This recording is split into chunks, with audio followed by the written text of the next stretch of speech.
Certains n'accèdent pas au pouvoir par hasard. Ils grandissent dedans, l'observent attentivement et en comprennent les rouages. Alan Meehan était de ceux-là. Bien avant l'écusson, avant le titre, avant que la police ne commence à surveiller chacun de ses faits et gestes, son destin était déjà tracé. Il ne s'agit pas d'un coup de chance ou d'un moment décisif. Il s'agit de la façon dont le pouvoir se construit discrètement, petit à petit, jusqu'à devenir soudainement la personne la plus influente. Alors, Alan Meehan a-t-il été façonné par le monde des motards ou était-il prédestiné à ce milieu? Miller Maid Alan Meehan a grandi à Miller, dans le sud-ouest de Sydney. C'est le genre d'endroit où la plupart des gens se connaissent de vue, même s'ils ignorent leur nom. On y voit les mêmes voitures, les mêmes groupes de personnes qui traînent ensemble, les mêmes allées et venues. Rien ne semble vraiment intime et l'information circule à toute vitesse. Il y a passé son enfance, a traîné dans le quartier, a observé comment les choses fonctionnaient. On remarquait vite qui les gens évitaient, qui ils écoutaient et à qui il ne fallait pas s'en prendre.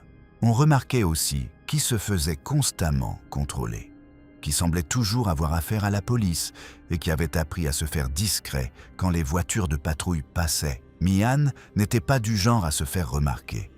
Il n'était pas le plus bruyant du groupe. Il n'éprouvait pas le besoin de se mettre en avant ni de prouver quoi que ce soit. Il est resté assez longtemps pour comprendre comment les gens se comportaient lorsqu'il pensait être seul. Il est allé au Trinity Catholic College à Auburn, mais ses études n'ont pas duré. Ce n'était pas rare. Beaucoup de ses camarades d'enfance ont quitté l'école prématurément eux aussi.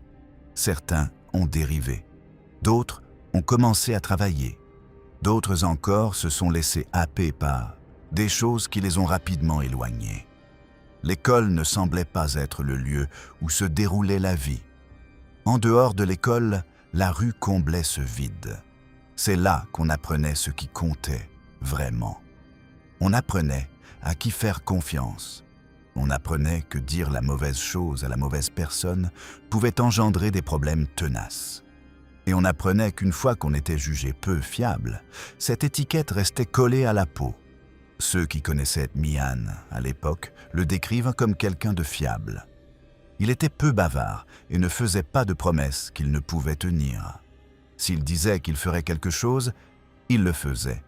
Ce genre de réputation se construit discrètement, mais elle se construit rapidement dans un milieu où tout le monde est attentif.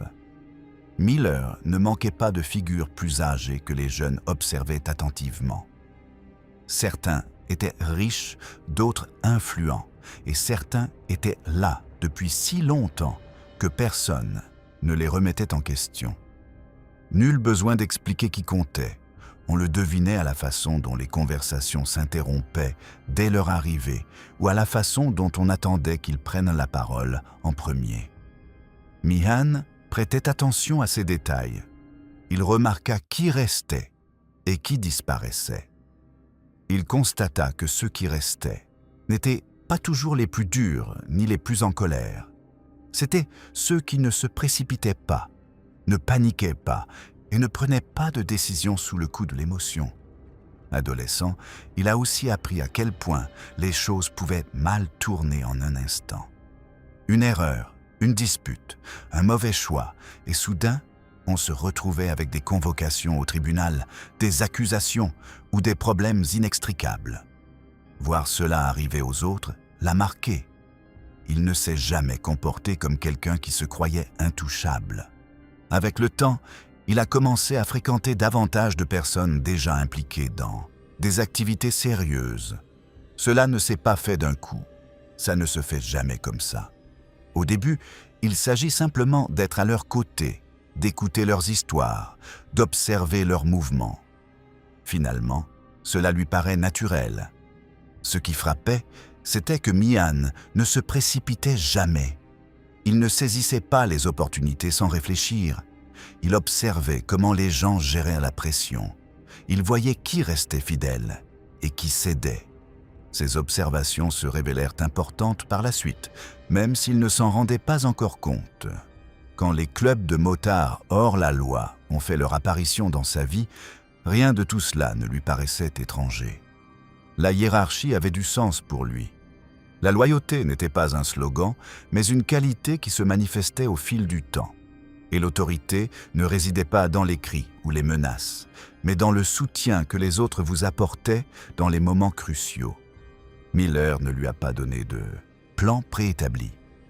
Il ne l'a pas orienté dans une direction précise.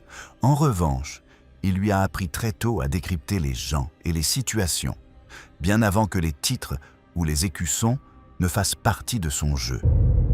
Apprendre le jeu tôt. En vieillissant, la vie de Mian ne se résumait plus à son lieu de résidence. Elle était désormais axée sur ses fréquentations et ses centres d'intérêt. Le quartier lui était familier, mais sa perception évoluait.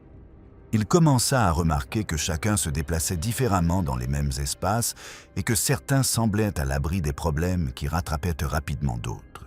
Il fréquentait des gens qui connaissaient déjà le milieu de la rue, pas de façon spectaculaire, mais par simple proximité. On y voyait les mêmes visages, on entendait les mêmes noms, et on commençait à comprendre qui avait un passé et qui n'en avait pas. Certains parlaient sans cesse de leurs activités, d'autres disaient à peine. Et pourtant, chacun semblait savoir exactement qui ils étaient. Mihan prêta attention à ces différences. Il remarqua que ceux qui réussissaient ne racontaient pas d'histoire, ni ne cherchaient à susciter des réactions. C'étaient ceux qui gardèrent leur sang-froid face aux difficultés et qui ne prenaient pas de décisions hâtives lorsque des opportunités se présentaient. Ce constat l'impressionna, surtout lorsqu'il vit à quelle vitesse les choses s'effondraient pour ceux qui agissaient sans réfléchir. À cette époque, il croisa la route de Mark Buddle, qui jouissait déjà d'une certaine notoriété. Buddle n'avait pas besoin de se justifier, ni de faire savoir qui il était. Son entourage le connaissait déjà. Mian était plus jeune et encore en phase d'apprentissage, mais une certaine familiarité s'était instaurée entre eux. Pas de mentorat, pas de partenariat, simplement une certaine familiarité. Et la familiarité compte plus qu'on ne le croit. Côtoyer de telles personnalités a permis à Mihan de comprendre comment les décisions se prennent réellement. Pas de grands discours ni de moments dramatiques. Les choses se déroulaient discrètement. Un mot par-ci, un regard par-là, et soudain, chacun savait où l'on allait. Il a vu que la loyauté ne se mesurait pas par des discours, mais par la pression, et que les gens se révélaient lorsque la situation devenait tendue. Cette période lui a aussi appris la fragilité de la plupart des alliances de rue. Il a vu des gens paniquer dès que la présence policière s'intensifiait. Il a vu d'autres se retourner contre leurs amis au moindre danger. Ces moments l'ont marqué. Il ne s'est pas attaché à ceux qui ne supportaient pas le stress. Et il ne tenait personne pour acquis simplement parce qu'il parlait avec assurance. Il devint également attentif à sa visibilité. Sans se cacher, mais sans s'afficher non plus. Il apprit que l'attention ne vient pas toujours quand on le souhaite, et qu'une fois présente, elle ne disparaît que rarement d'elle-même. Cette prise de conscience le distinguait des autres jeunes de son âge, qui traitaient chaque instant comme une occasion de se mettre en valeur. À mesure que son cercle d'amis se réduisait, sa réputation s'améliorait discrètement. On le percevait comme une personne fiable, qui ne créait pas de problèmes inutiles, qui écoutait et se souvenait de ce qui avait été dit. Dans des milieux où la confiance est rare et les erreurs coûteuses, une telle constance se propage rapidement. L'important, c'est que rien de tout cela n'ait semblé précipité. Mihan ne cherchait pas à brûler les étapes. Il ne recherchait pas le statut pour le statut lui-même. Il apprenait comment les gens s'en sortaient sur le long terme et adaptait son comportement en conséquence. C'est cette patience qui lui a permis de rester dans des cercles que d'autres ont rapidement quittés. Quand les clubs de motards hors la loi ont cessé d'être pour lui une simple observation extérieure, il en comprenait déjà les principes fondamentaux. La hiérarchie ne lui paraissait pas contraignante. Elle lui semblait familière. La loyauté n'était pas une notion abstraite, mais une qualité qui se manifestait par des actes concrets au fil du temps. Et l'autorité ne reposait pas sur le nombre ou les menaces, mais sur la confiance que l'on vous accordait face à la pression. Cette étape de sa vie ne l'a pas transformée en figure majeure.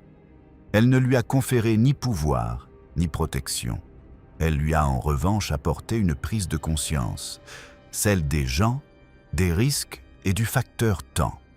Et cette prise de conscience lui a permis, lorsqu'il a finalement intégré une organisation structurée, de ne pas partir de zéro.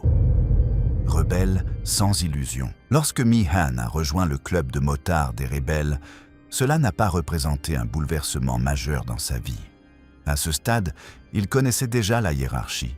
Et les attentes et intégrer le club lui a semblé être une version formalisée d'un milieu qu'il connaissait déjà. Les rebelles ne prenaient pas l'adhésion à la légère. Et dès le départ, il était clair qu'en faire partie impliquait de respecter les règles sans qu'on le lui rappelle constamment. Le club avait son propre rythme. Les réunions avaient lieu aux heures prévues. Les ordres étaient donnés directement, sans explication. Si quelqu'un ne remplissait pas sa mission, cela ne donnait pas lieu à une discussion.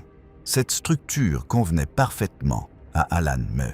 Il n'avait pas besoin d'être constamment supervisé, ni d'être sous les feux des projecteurs pour rester motivé. Il concevait le club comme une structure qui exigeait de la constance plutôt que de la performance. Au sein des rebelles, Mi-Han s'est attaché à identifier les véritables décideurs. Les titres comptaient, certes, mais ne faisaient pas tout. Certains membres parlaient rarement, mais lorsqu'ils le faisaient, on les écoutait. D'autres, au contraire, parlaient souvent sans grande influence.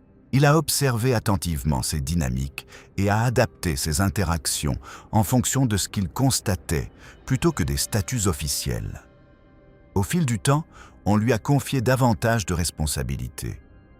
Non pas celles qui apportent la reconnaissance, mais celles qui exigent une gestion rigoureuse pour éviter les problèmes.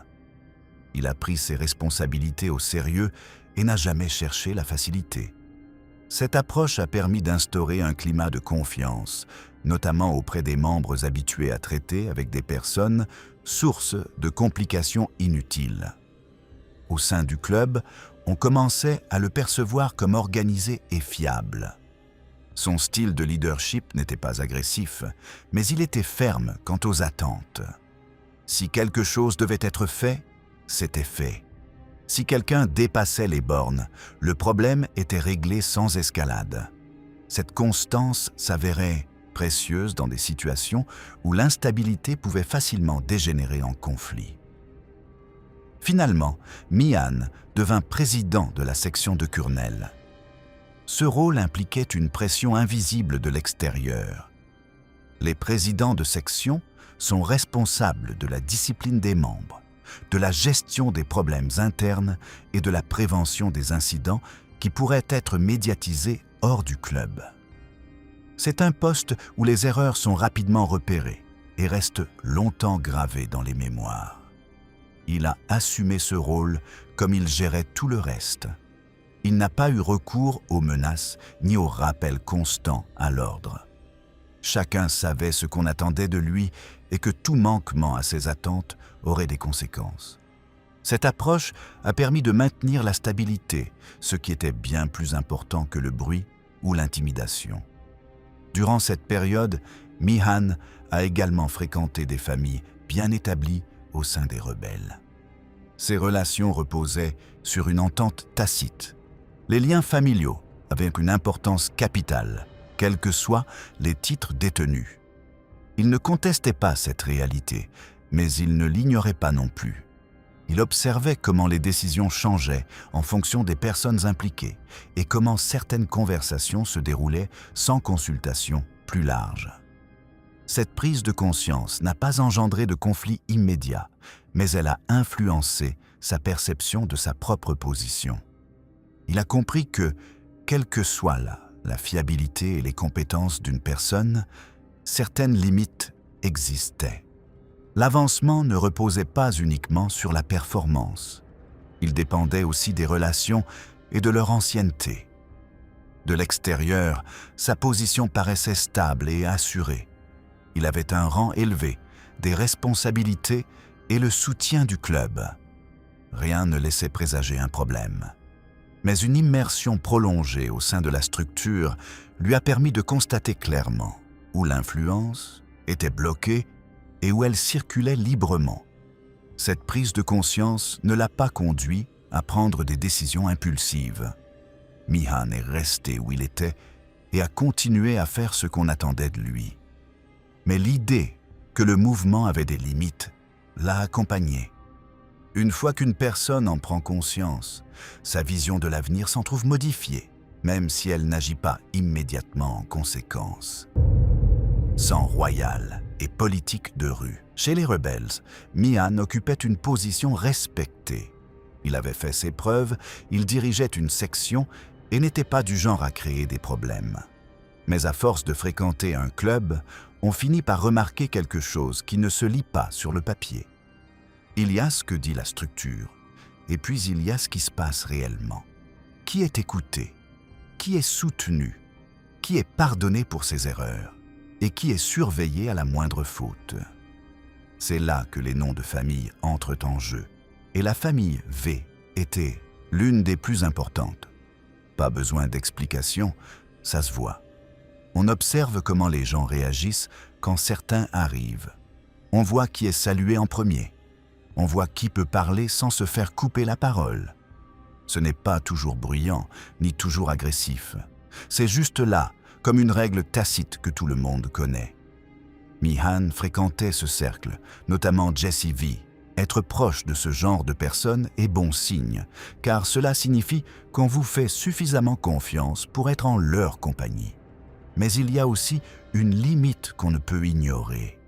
On peut être respecté sans pour autant faire partie du groupe. On peut tout faire correctement et avoir l'impression que certaines portes s'ouvrent plus facilement pour d'autres. Et une fois qu'on s'en aperçoit, notre perception des choses change. Lorsqu'une décision prend une certaine tournure, on se demande si c'était le choix le plus judicieux ou simplement pour satisfaire certaines personnes. Quand quelqu'un commet une erreur sans conséquence, on le remarque aussi. On commence à percevoir la différence entre être valorisé et être protégé. Ce sont deux choses bien distinctes. Mihan n'était pas du genre à réagir de façon émotionnelle. Il n'a pas cherché la dispute, ni cherché à se justifier. Il est resté calme, a fait son travail et a su garder son équipe sous contrôle. Mais il était attentif, et on ne peut pas être aussi attentif sans réfléchir aux conséquences que cela aura plus tard. Diriger une section locale, c'est une chose. Accéder à un niveau supérieur, c'est différent. À ce niveau, l'important n'est pas tant vos compétences que votre capacité à vous intégrer au cercle restreint déjà en place. Et si vous n'avez aucun lien familial ou historique avec le groupe, il faut être réaliste quant à vos chances de réussite sans qu'on vous ouvre la voie. Parallèlement, Mihan conservait des contacts en dehors du monde des rebelles. Il n'avait pas oublié du jour au lendemain toutes les personnes qu'il connaissait avant de rejoindre les rebelles. Il avait suffisamment d'expérience pour savoir que les gens se croisent, communiquent, et que les mêmes noms reviennent sans cesse. Ces contacts extérieurs sont importants, car ils offrent des possibilités, et les possibilités influencent notre façon de penser. Si l'on n'a qu'une seule voie, on accepte les limites qui en découlent. Si l'on a plusieurs voies, on commence à les comparer. Même si la situation semblait stable en apparence, il agissait probablement comme le font les personnes avisées à ce poste. Il observait les mouvements de pouvoir et non leur répartition passée. Il remarquait qui prenait de l'importance, qui était mis sous pression, qui était soutenu et qui était discrètement écarté. Et il le faisait sans en faire étalage. C'est ce que les gens oublient lorsqu'ils réduisent tout à l'ego. Ils supposent que quelqu'un change de cap parce qu'il est en colère ou impatient.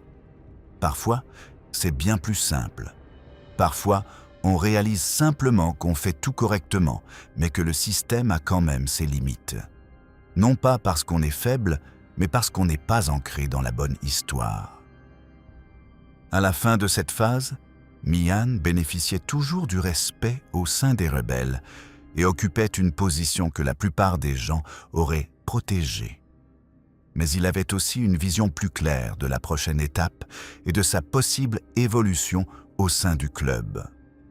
Ce genre de lucidité n'impose pas une décision immédiate, mais elle sème le doute. Et une fois que cette question est posée, on ne cesse plus d'y penser. Le patch qui a tout changé, quand Mian a commencé à envisager sérieusement de quitter les rebelles. Ce n'était pas parce qu'un incident majeur s'était produit. Il n'y a eu ni scandale public, ni dispute qui l'ait forcé à agir, ni trahison soudaine qui l'ait poussé vers la sortie. De l'extérieur, sa position semblait toujours solide. En réalité, il faisait ce qu'il avait toujours fait, observer attentivement et peser le pour et le contre. Changer de club n'est pas une décision prise à la légère. Dans ce milieu, tout le monde sait ce que cela implique. Un écusson, ce n'est pas qu'un simple logo sur un maillot. C'est une déclaration d'allégeance, et une fois arboré, il est censé y rester. Ceux qui changent de camp le font généralement mal ou impulsivement, et c'est pourquoi cela finit souvent violemment. Mihan connaissait bien ces histoires. Il avait vu à quelle vitesse une mauvaise décision pouvait anéantir des années d'efforts. C'est pourquoi sa décision n'a pas été prise à la légère.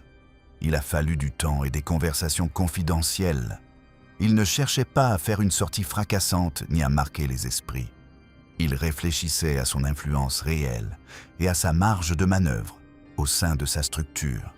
À ses yeux, rester à son poste revenait à accepter des limites immuables. Ce qui rendait la décision encore plus risquée, c'était la destination. Le club de motards des Comancheros n'était pas un club comme les autres. Ils avaient leur propre histoire, leur propre rivalité et leurs propres attentes. Rejoindre les Comancheros signifiait bien plus que quitter les rebelles. Cela impliquait de s'intégrer directement à une structure de pouvoir différente et de faire confiance à ceux qui le soutiendraient une fois la transition effectuée. Ce genre de confiance ne naît pas d'une simple conversation. Elle se construit grâce à des relations tissées bien avant que quiconque n'évoque un changement de club. Mian entretenait ces relations. Pendant des années, il avait cultivé des liens en dehors de son propre club, restant en contact avec les personnes importantes et évitant de se mettre à dos ceux dont il pourrait avoir besoin plus tard. Lorsque le moment de partir est arrivé, il n'allait pas vers l'inconnu. Pourtant, une fois la décision prise, il n'y avait pas de demi-mesure. On ne quitte pas un club à moitié. Soit on reste fidèle, soit on ne l'est pas. Mian a changé de camp sans hésiter, et dès lors, tout a basculé autour de lui. Les anciennes alliances ont été mises à l'épreuve. Ceux qui l'avaient soutenu ont dû choisir entre maintenir le contact ou le rompre. Et quiconque observait la situation de l'extérieur a immédiatement compris la gravité de la situation. L'important, c'est que rien n'est dégénéré immédiatement. Il n'y a pas eu de réaction immédiate et publique. Cela ne signifie pas que le risque a disparu. Cela signifie simplement que le calcul qui sous-tendait cette décision était suffisamment solide pour éviter toute riposte instantanée. Dans un monde où la surréaction est monnaie courante, le silence peut être tout aussi éloquent que la violence. Au sein des Comancheros, Mihan n'est pas arrivé comme un étranger devant faire ses preuves. Il a abordé son intégration comme tout le reste. Apprendre la structure, comprendre qui détenait l'influence et rester constant. Il n'a pas considéré que son grade antérieur était automatiquement acquis. Il a laissé ses actes parler pour lui. Au sein du club, on l'observait attentivement. Un changement d'entraîneur soulève toujours des questions. À qui doit-il rendre des comptes désormais? Qu'apporte-t-il? Peut-on lui faire confiance sur le long terme? Mian a géré cette pression comme il l'a toujours fait. Il n'a pas précipité les choses, n'a pas trop parlé et n'a pas créé de remous inutiles. Avec le temps, il est devenu évident que ce changement ne l'avait pas affaibli. Au contraire, il l'avait rapproché des instances décisionnelles. La structure des Comancheros avait évolué, offrant davantage d'espace à quelqu'un qui maîtrisait l'organisation et le contrôle. Cela ne signifiait pas que tout était facile, mais cela lui donnait l'impression d'avoir un potentiel plus important. Pour les observateurs extérieurs, ce revirement était sans équivoque. Mihan n'agissait pas sur un coup de tête. Il était prêt à prendre un risque considérable si cela impliquait de modifier sa position à long terme. Dans un monde où la plupart des gens s'accrochent à leurs acquis jusqu'à l'effondrement, cette attitude était remarquable. Cette période de sa vie n'a pas été bruyante, mais elle a été décisive. Il avait franchi une limite que la plupart des gens n'osent jamais franchir, et il l'avait fait sans perdre pied. Quoi qu'il advienne ensuite, ce serait marqué par cette décision. Car une fois qu'on a prouvé qu'on était prêt à abandonner une structure, on attire l'attention sur ce qu'on construit ensuite. Et au sein des Comancheros, cette attention n'a pas tardé à se transformer en opportunité. Année de prison, Mihan a été incarcéré pour une infraction liée aux armes à feu et a purgé sa peine entre 2014 et 2016. L'accusation portait sur la possession d'un pistolet et la peine l'a tenu à l'écart de la vie publique pendant environ 2 ans.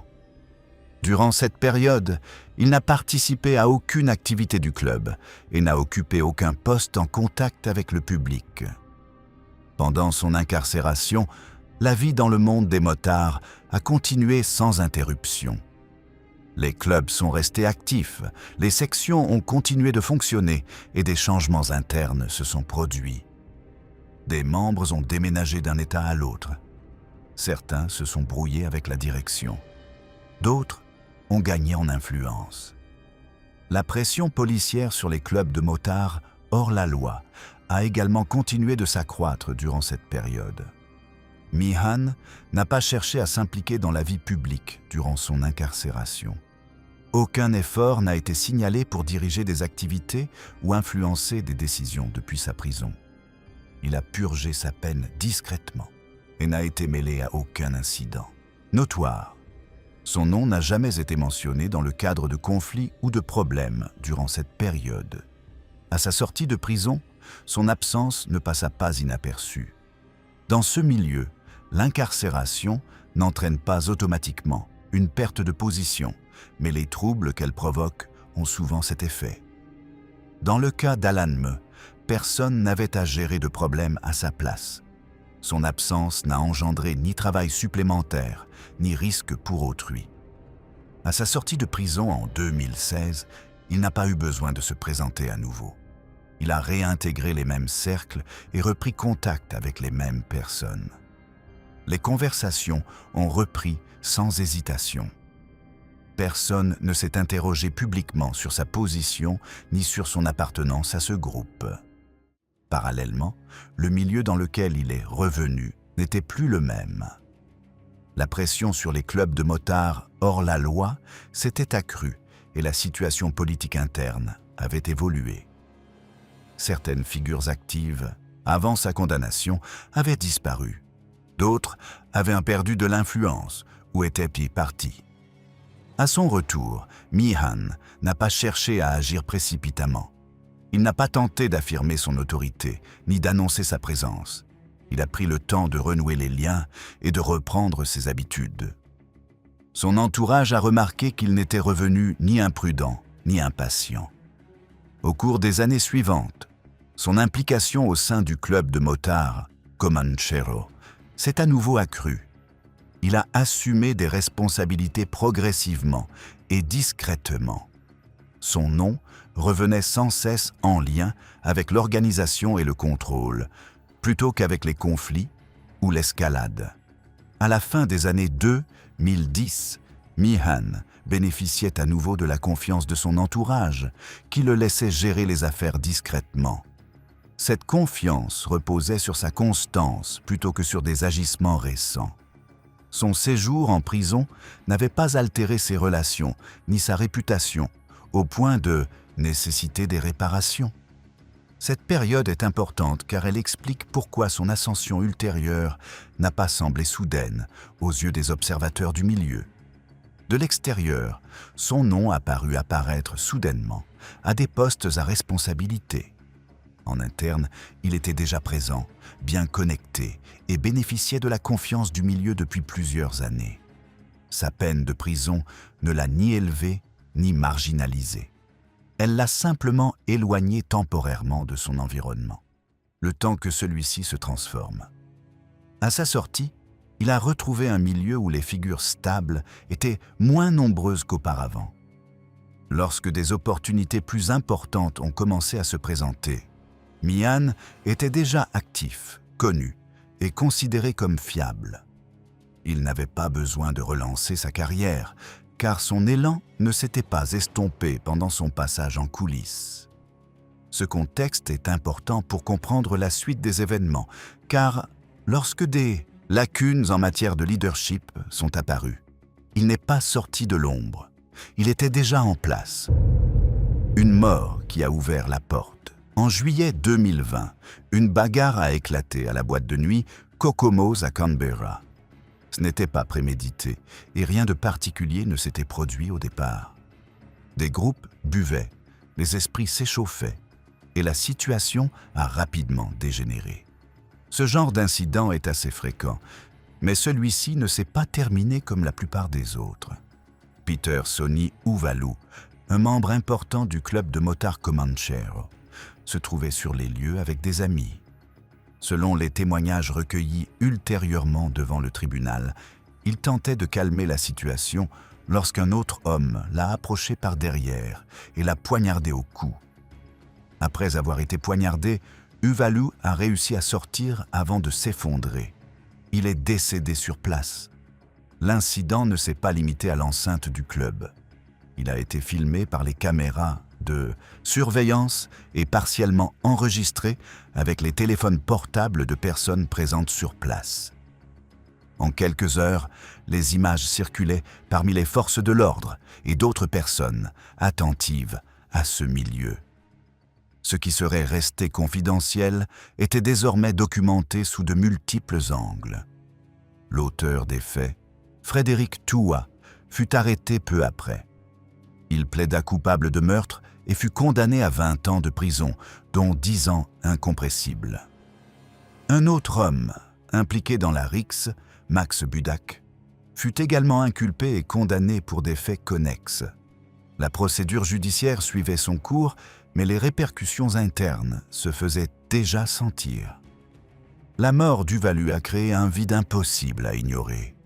Il n'était pas un simple membre, il détenait l'autorité, et son absence a soulevé des questions qui exigeaient des réponses rapides. Dans des clubs comme les Comancheros, l'incertitude est dangereuse. Si le leadership n'est pas clairement défini, les membres commencent à tester les limites. C'est alors que les problèmes se multiplient. Au niveau de la section de Canberra, il fallait stabiliser la situation. Quelqu'un devait prendre les rênes, gérer les opérations quotidiennes, maintenir la discipline parmi les membres et empêcher la propagation des tensions. Il ne s'agissait pas de remplacer Uvalu personnellement, mais de veiller à ce que la section ne dérive pas sous le regard de tous. Mian était en position de force lorsque les faits se sont produits. Il avait déjà une certaine influence au sein du club et savait gérer les équipes sans faire de vagues. C'était ce qui primait à ce moment-là. La priorité n'était ni l'image ni le statut, mais le contrôle. Il n'a pas fait étalage de son ascension. Pas de déclaration publique, pas de gestes ostentatoires. Au sein du club, en revanche, le changement était évident. Il a pris davantage de responsabilités et les autres l'ont suivi. Qu'est-il que ça change? Généralement, ainsi que se déroulent ces transitions. Si quelqu'un ressent le besoin d'affirmer son autorité, c'est déjà mauvais signe. La police surveillait également de près les faits.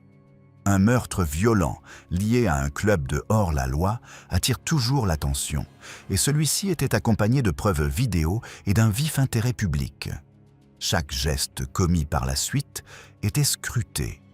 La stabilité était donc d'autant plus cruciale, car la moindre erreur aurait été immédiatement repérée.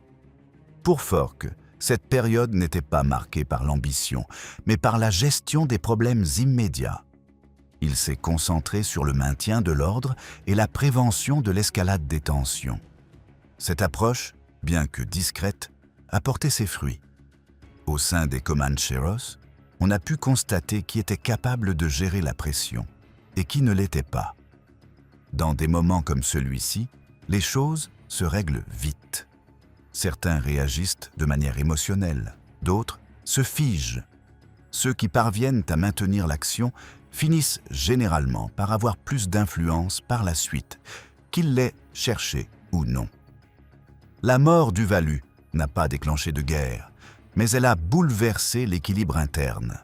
Les rôles ont changé. Les attentes ont évolué.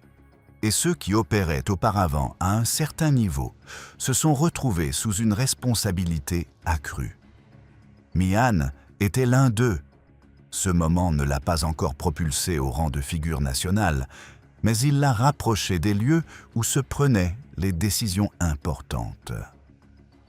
Dans un monde où le progrès naît souvent du chaos plutôt que de la planification, ce fut un de ces tournants dont on ne comprend le sens qu'après coup. Et une fois cette porte ouverte, elle ne s'est plus refermée. La promotion de Canberra, après l'assassinat de Peter Sonny Uvalu en juillet 2020, la section canberrienne du club de motards Comanchero s'est retrouvée sans direction claire. Une telle situation ne perdure pas. Lorsqu'un cadre supérieur est soudainement écarté, la préoccupation immédiate n'est pas son statut ou son rang, mais le contrôle. Il faut que quelqu'un prenne les rênes pour assurer la continuité des activités quotidiennes et empêcher les problèmes de s'étendre. À ce moment-là, Mihan était déjà de nouveau actif et connu des membres du club. Il avait l'expérience de la gestion d'une section et avait fait ses preuves en matière de stabilité. Cette combinaison était essentielle. Dans des moments comme celui-ci, les clubs ne recherchent pas une figure bruyante ou symbolique. Ils recherchent quelqu'un capable de gérer la pression habituelle sans créer de nouveaux problèmes.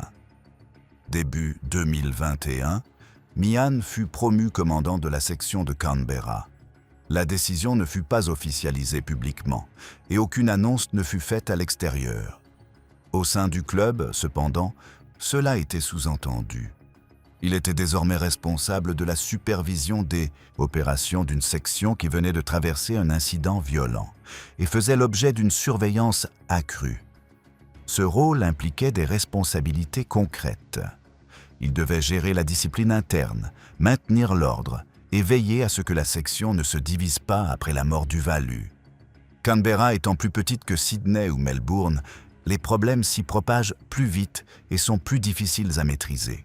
Le moindre faux pas aurait été immédiatement repéré. La tension policière était déjà forte.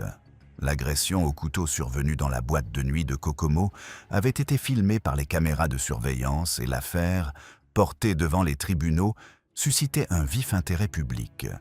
De ce fait, chaque action entreprise par l'établissement par la suite était scrutée de près. La priorité était d'éviter tout nouvel incident susceptible de raviver l'intérêt pour cette affaire. Mihan a abordé ce poste de la même manière que ses responsabilités précédentes. Il n'a pas cherché à tout chambouler du jour au lendemain et est resté discret. Il s'est concentré sur le maintien des routines et le respect des consignes. Cette approche a permis de limiter les risques de débordement des conflits internes. Au sein du club, la manière dont la transition a été gérée a été remarquée. Son poste n'a pas été ouvertement contesté et aucun signe d'instabilité n'était perceptible. C'était important, car les changements de direction après des violences déclenchent souvent des luttes de pouvoir. Dans ce cas précis, la situation est restée sous contrôle. Dans le même temps, cette promotion a placé Mihan au cœur des décisions. Responsable d'une région, il devait gérer des problématiques dépassant le cadre d'une seule section et collaborer avec les autres départements du club. Cela impliquait également une surveillance accrue, tant interne qu'externe, de la part des forces de l'ordre. Durant cette période, les Comancheros subissaient une pression accrue dans plusieurs États.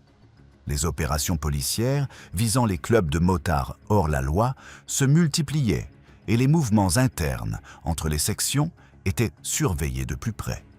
Tout dirigeant devait donc faire preuve de prudence dans ses agissements. Meehan n'a pas utilisé son poste à Canberra pour se mettre en avant. Il n'a pas recherché la notoriété ni tenté d'exploiter publiquement sa fonction. Il s'est concentré sur le bon fonctionnement des services.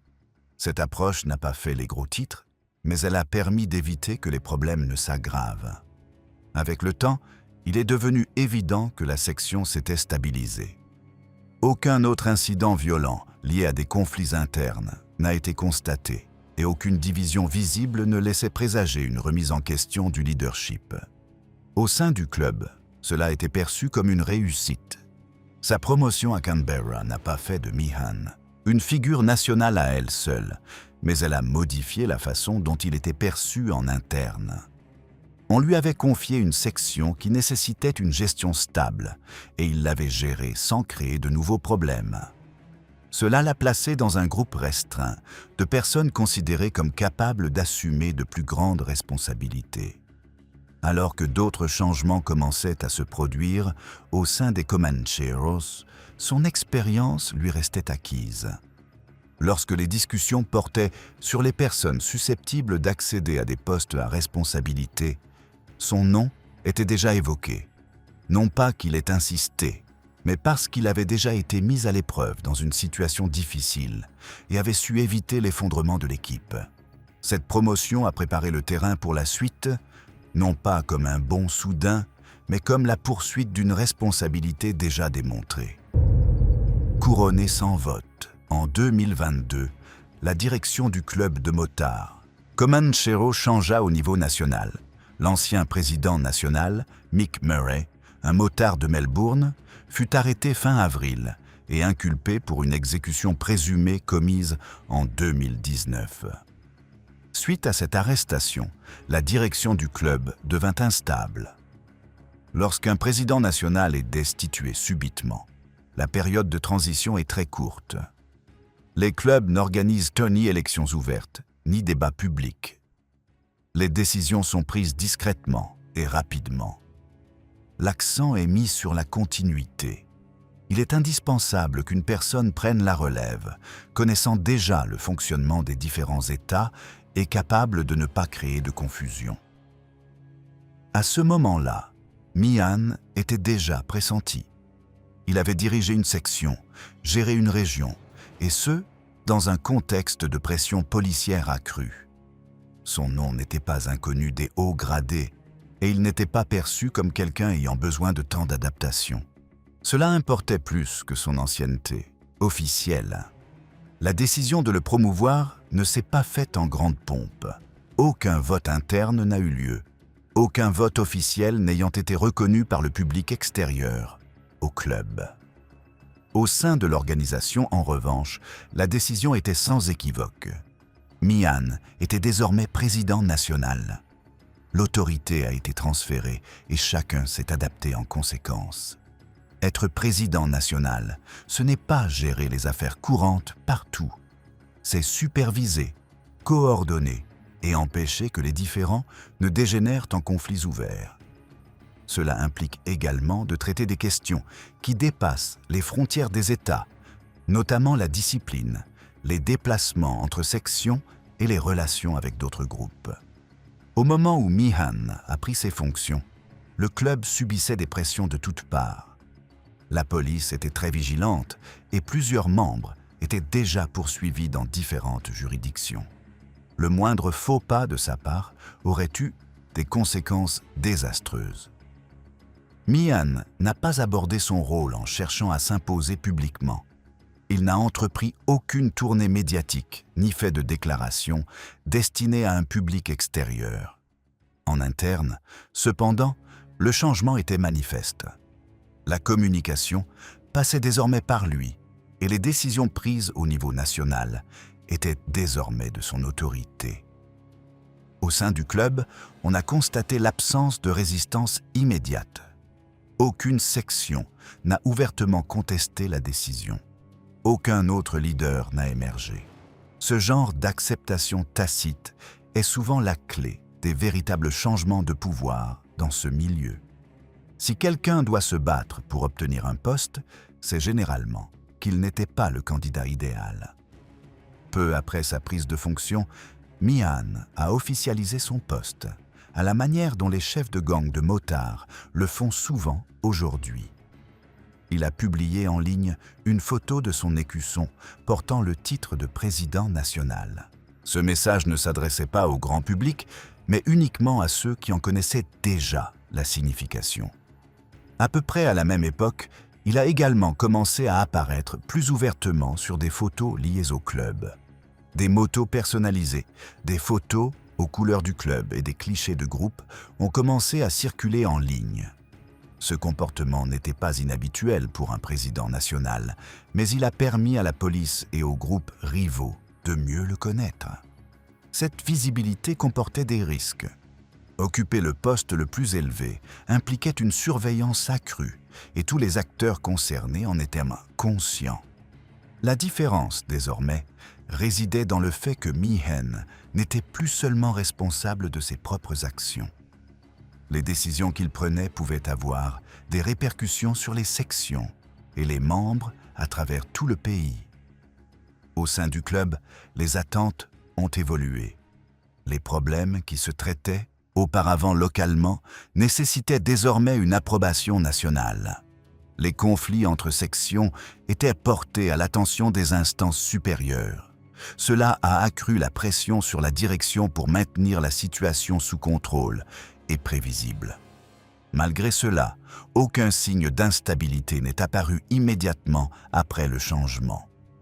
Les sections ont continué à fonctionner et les routines internes sont restées inchangées. De l'extérieur, la transition s'est déroulée sans incident. De l'intérieur, elle a marqué un changement clair dans la répartition du pouvoir décisionnel. L'ascension d'Alan Meu à la présidence nationale ne résulte pas d'un coup d'éclat. Elle est le fruit d'une opportunité, d'un parcours exceptionnel qui a facilité la décision. Il n'y a eu ni campagne ni élection. Le poste s'est libéré et il l'a occupé. Au milieu de l'année 2022, il était le plus haut gradé des Comancheros. Cela ne le rendait pas intouchable, mais le plaçait directement dans le collimateur des forces de l'ordre. Ce titre impliquait que chacun de ses gestes serait désormais scruté de plus près. Ce qui suivit ne fut ni conflit immédiat ni effondrement. Ce fut une pression constante, exercée de l'extérieur. Et cette pression allait bientôt commencer à façonner la suite de son règne. Être vu, après son accession à la présidence nationale du Comanchero Motorcycle Club, Mihan n'a pas caché son rôle. Sa position était affichée ouvertement, principalement sur les réseaux sociaux. Il n'a cherché ni à l'expliquer ni à l'atténuer. Les images parlaient d'elles-mêmes. L'une des premières publications montrait son blouson de club avec l'écusson du président national bien visible. Aucune légende n'expliquait ce changement. Pour les initiés du milieu motard, aucune explication n'était nécessaire. Un tel écusson est en soi un message. Une fois affiché, le message est clair. Après cela, d'autres photos ont commencé à circuler. Certaines le montraient entouré de membres du club, d'autres des motos aux couleurs du club. Une publication présentait une Harley Davidson V-Rod personnalisée aux couleurs des Comancheros. À l'époque, on estimait la valeur de la moto à près de $100 000. La publication n'expliquait ni sa provenance, ni la raison de sa présence. Elle était simplement là. D'autres images montraient Mihan en dehors des boîtes de nuit. On le voyait sur des bateaux près du port de Sydney, parfois accompagné de sa femme, vêtu de façon décontractée, mais portant des vêtements de créateurs haut de gamme. Des marques comme Versace, Balenciaga et Armani étaient visibles. Ces publications n'avaient rien de promotionnel et ne se voulaient pas des prises de position. Elles étaient simplement partagées. Il a également été photographié en compagnie d'autres figures importantes des Comancheros. Des photos de groupe le montraient, aux côtés de personnes déjà connues des services de police et des clubs rivaux.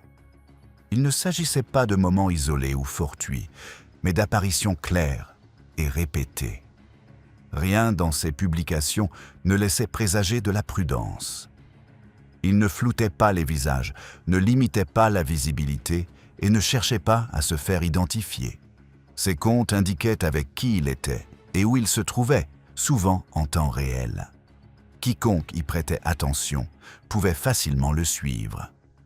Au sein du club, cela n'a surpris personne. Les membres savaient déjà qui occupait le poste le plus élevé. Ces changements de poste n'ont rien modifié dans la dynamique interne. Ils ont simplement confirmé ce que chacun savait déjà.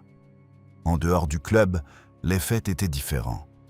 La police pouvait clairement identifier les liens. Les déplacements étaient plus faciles à suivre. Les biens étaient visibles. Le rôle de président national n'était plus seulement consigné dans les fichiers des services de renseignement. Il était désormais affiché publiquement. Malgré cela, les publications ont continué. Rien n'indiquait que Mihan cherchait à se faire plus discret ou à réduire sa visibilité. Il n'a pas cessé de s'exprimer et n'a pas non plus migré vers des canaux privés. Sa présence est restée constante. Durant cette période, aucune nouvelle accusation n'a été portée directement liée à ces publications. Aucune mesure immédiate n'a été prise. Mais l'attention s'est accrue. La police a commencé à concentrer ses efforts sur lui, plutôt que de les disperser entre plusieurs suspects. Cela contrastait avec les années précédentes, où il figurait parmi les figures importantes. Désormais, sa position et sa visibilité faisaient de lui le point central. Ce n'était pas dû à un seul article, mais à la répétition. À la fin de cette période, Mihan était devenu l'une des figures les plus en vue du milieu motard du pays. Son rôle, ses fréquentations et son mode de vie étaient désormais faciles à identifier. Cette visibilité ne l'empêchait pas d'agir, mais elle réduisait considérablement sa liberté de mouvement. Il ne s'ensuivit ni arrestation soudaine, ni confrontation publique. Ce fut plutôt une réponse maîtrisée, axée sur des restrictions plutôt que sur des poursuites. Ce changement allait marquer la prochaine étape de son mandat. L'État riposte. Peu après l'accession de Mihan à la présidence nationale du club de motards Comanchero, l'attention policière s'est portée sur lui. Ce ne fut ni soudain, ni spectaculaire. Cela suivait un schéma bien connu. Lorsqu'une personne occupe le sommet, la pression tend à remonter vers les échelons supérieurs. En Nouvelle-Galles du Sud, la police a commencé à préparer une riposte différente. Plutôt que d'attendre de nouvelles accusations, elle a opté pour des mesures restrictives. L'objectif n'était pas de l'arrêter immédiatement, mais de limiter ses activités quotidiennes et de rendre plus difficile le maintien de ses liens avec d'autres personnes. Au milieu de l'année 2022, des agents se sont rendus à son domicile et lui ont signifié une ordonnance de prévention des infractions graves. Cette ordonnance ne l'accusait d'aucune nouvelle infraction. Elle imposait des conditions. Dès lors, ses déplacements, ses fréquentations et ses finances furent placés sous contrôle direct. Au terme de cette ordonnance, Mihan n'avait pas le droit de fréquenter des membres connus de gangs de motards, ni d'autres figures du crime organisé. Il devait résider à une adresse désignée en Nouvelle-Galles du Sud et informer la police à l'avance s'il prévoyait de passer la nuit ailleurs. Ces déplacements n'étaient pas interdits, mais faisaient l'objet d'une surveillance. Ses finances étaient également soumises à des restrictions. Il ne pouvait posséder qu'un seul compte bancaire et une seule carte de crédit et de débit. Il n'était pas autorisé à détenir plus de 10 000 $ en espèces. L'utilisation d'appareils de communication cryptés était interdite et la police était habilitée à examiner son téléphone. Les véhicules étaient également concernés. Il devait fournir des informations détaillées sur tous les véhicules privés qu'il possédait. S'il utilisait un taxi ou un service de covoiturage, il était tenu de déclarer le numéro d'immatriculation et la destination dans les 24 heures. L'ordonnance couvrait les déplacements quotidiens et non seulement les voyages importants. Le message de la police était clair. Occuper un poste à responsabilité au sein d'un club de motards impliquait une surveillance constante. L'ordre ne l'empêchait pas d'être officiellement président national, mais il rendait l'exercice de cette fonction plus difficile. La police a fait preuve de transparence quant à ses motivations. Des officiers supérieurs l'ont décrit comme une cible prioritaire et ont indiqué que l'ordonnance visait à démanteler le crime organisé à sa source. Plutôt que de s'en prendre à plusieurs membres, l'accent a été mis sur la neutralisation d'un seul individu. Pour Alan M., l'ordonnance a immédiatement bouleversé ses déplacements. Tout contact informel est devenu risqué. Organiser des réunions régulières est devenu plus compliqué. Les décisions les plus simples nécessitaient désormais un préavis et une obéissance. La moindre erreur pouvait entraîner une arrestation. Malgré cela, il n'a pas démissionné immédiatement. Le titre était resté et le club a continué ses activités. En interne, les gens se sont adaptés. Les canaux de communication ont changé. Les responsabilités ont été redistribuées. La structure a plié, mais elle ne s'est pas effondrée. Parallèlement, la pression engendrée par cette mesure commença à se faire sentir. Vivre sous le coup d'obligations de rapports constants ne laisse que peu de place à l'erreur. Chaque déplacement est consigné. Chaque interaction comporte un risque. La police surveillait de près toute infraction. Publiquement, la réaction fut minime. Mian ne fit aucune déclaration et ne répondit pas aux médias. L'ordonnance se suffisait à elle-même. Elle signalait que l'État était passé de la simple observation au contrôle. Dans le milieu des motards, l'ordre fut perçu comme un avertissement. Il ne visait pas une seule personne, mais plutôt les conséquences pour quiconque accéderait au pouvoir. Désormais, diriger s'accompagnait de restrictions formelles, et non plus d'une simple attention informelle. La situation restait tendue, mais calme. Aucune arrestation n'a eu lieu immédiatement suite à l'ordonnance, et aucun incident n'a éclaté au sein du club. Cependant, la marge de manœuvre de Mi-han se réduisait comme peau de chagrin. Cette pression ne s'est pas dissipée d'elle-même. Elle s'est intensifiée progressivement, jour après jour, guettant le moindre faux pas. Et dans un système conçu autour de la contrainte, même les plus petites erreurs peuvent avoir des conséquences. Ces conséquences se feraient sentir l'année suivante et permettraient de tester combien de temps il pourrait rester au sommet avec un tel niveau de contrôle. Franchir la ligne. Début 2023, la police a accusé Mi-han d'avoir enfreint l'ordonnance de prévention des crimes graves qui lui avait été imposée l'année précédente. Il ne s'agissait pas d'actes de violence ni de nouvelles activités criminelles, mais d'un simple manquement aux conditions de l'ordonnance. Selon la police, Mi-han n'avait pas respecté ces conditions. Le 9 février 2023, la police a arrêté Mi-han lors d'une opération menée tôt le matin sur la Gold Coast. L'arrestation faisait suite à un mandat d'arrêt en suspens émis en Nouvelle-Galles du Sud. À l'époque, il résidait dans le Queensland avec sa femme et son enfant. La police a affirmé qu'il n'avait pas fourni de détails complets sur son hébergement temporaire, qu'il n'avait pas indiqué de date de retour prévue à son domicile déclaré et qu'il était en possession d'un appareil de communication doté d'un système de messagerie cryptée qu'il avait utilisé. Ces infractions présumées ont suffi à justifier son arrestation en vertu de l'ordonnance. Après son arrestation, il a comparu devant le tribunal de première instance de Southport. Lors de l'audience, le procureur a soutenu que l'ordonnance était claire et que les conditions avaient été expliquées.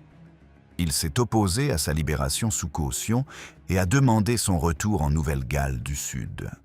Sa défense était assurée par Angus Edwards, qui a déclaré au tribunal que son client n'avait pas tenté de fuir. Le tribunal a appris que le déménagement dans le Queensland avait été motivé par des raisons de sécurité. La police l'aurait averti qu'une prime de 3 millions de dollars était mise sur sa tête, et ce déménagement aurait été présenté comme une réponse à cette menace. La défense a également souligné que 12 mois de loyer avaient été payés d'avance et que son enfant était scolarisé dans un établissement local. Ces éléments ont été présentés pour démontrer que le déménagement n'était ni temporaire ni trompeur.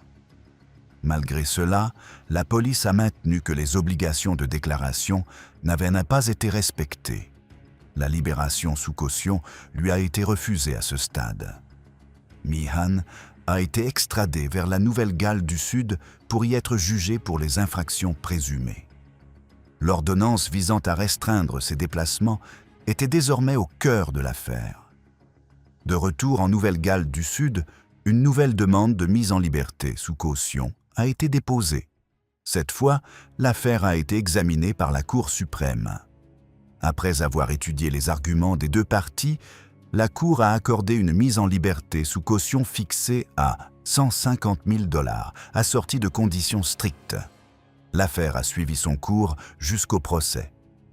En juillet 2023, Meehan a comparu de nouveau devant le tribunal, cette fois pour répondre de 4 chefs d'accusation liés à la violation d'une ordonnance de prévention des crimes graves. À sa sortie du tribunal, il s'est brièvement adressé aux médias, se disant confiant quant à l'issue de l'audience à venir. Au cours de la procédure, des négociations ont eu lieu entre son équipe juridique et le parquet. En conséquence, la situation a évolué. Meehan a accepté de plaider coupable d'une infraction combinée. Les 3 autres chefs d'accusation ont été abandonnés par la police. Le 6 juillet 2023, le tribunal a rendu son verdict. Il a échappé à la prison. Il a été condamné à une amende de 5 000 $ et placé sous contrôle judiciaire pendant 2 ans.